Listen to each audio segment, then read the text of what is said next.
नमस्ते। अरे ये फूल वाला गमला तो मैंने मई में भी कैच किया था और अब सितंबर में भी कर रही हूँ।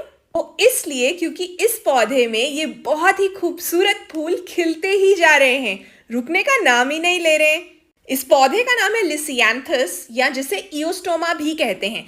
इस पौधे की सैपलिंग्स यानी पौध आपको लोकल नर्सरी में फरवरी मार्च के महीने में मिलेगी। जब भी इयोस्टोमा का फूल सूख जाता है तो मैं उस टहनी को काट देती हूँ और साइड से नई टहनियाँ और कलियाँ आनी शुरू हो जाती हैं।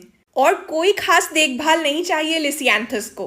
तो तपती गर्मी और बारिश में भी खिलने वाले इस पौधे की वीडियो को कर लीजिए सेव। और आज का ज्ञान ये है कि जीवन एक है, क्यों ना इसे सफल बनाया जाए।